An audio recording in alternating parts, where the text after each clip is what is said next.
Por que a gente se emociona? O que acontece quando a gente foge das emoções? Hoje eu queria trazer um pouco a reflexão sobre o medo. O que acontece quando a gente foge da experiência de sentir medo, de ser implicado pelo medo? Normalmente, quando a gente foge dessa situação, a gente vai se colocando num lugar cada vez mais apertado, num lugarzinho que vai diminuindo. Buscando sempre uma zona de conforto, de segurança, de não experiência dessa implicação que o medo traz. É muito comum a gente sentir medo na sensação de não saber, de não conseguir prever o que vai acontecer, de não ter a capacidade desenvolvida, de ser inábil.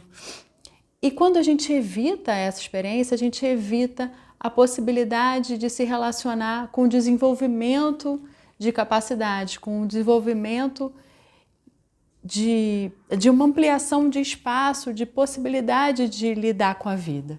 E eu não sei se você já percebeu, mas quando mais a gente evita uma situação que amedronta a gente, menor fica esse espaço, mais chance de ser amedrontado a gente tem. E é muito comum que a gente tenha essa tendência, né, a evitar as situações que geram medo, né, aquelas situações onde a gente se sente implicado pelo medo. Né? Então, se um determinado lugar me amedronta, eu evito ir naquele lugar. Se determinada situação, exposição me amedronta, eu evito essa situação, eu evito me expor. Se determinado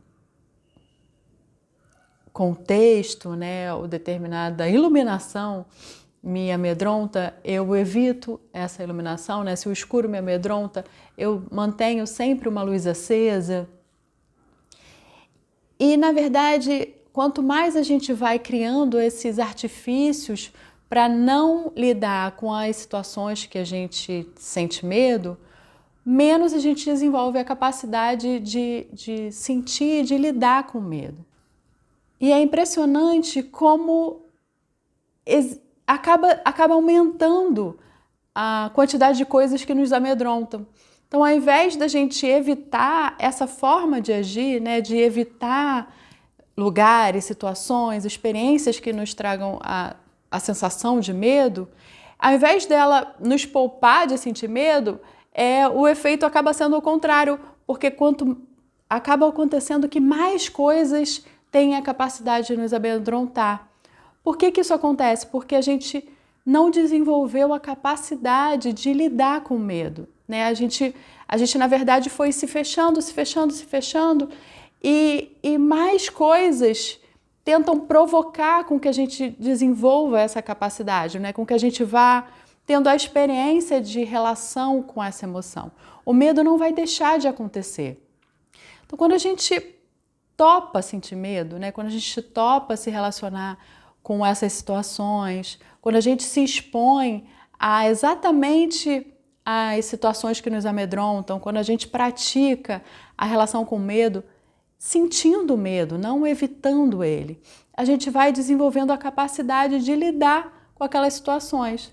E aquilo que deveria ser evitado passa a ser um professor, uma sala de aula mesmo, de como eu posso desenvolver a capacidade de lidar com aquela situação.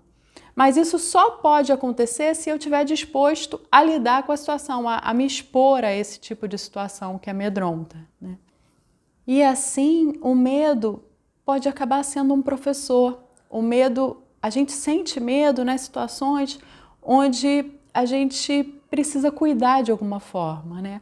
O medo aparece alertando a gente que é uma experiência, que ali está se colocando uma situação onde a gente precisa ter atenção e cuidado. E quando a gente topa sentir o medo, a gente vai aprendendo ao que precisa ser cuidado naquela situação, o que o medo está me alertando, né? Como ele está sendo um professor de que eu preciso aprender a cuidar de algo ali, né? E aí a gente vai podendo desenvolver essa amizade com a experiência de medo e com a possibilidade de cuidado. Então, no Aletheia a gente pratica muito que o medo é o professor do cuidado.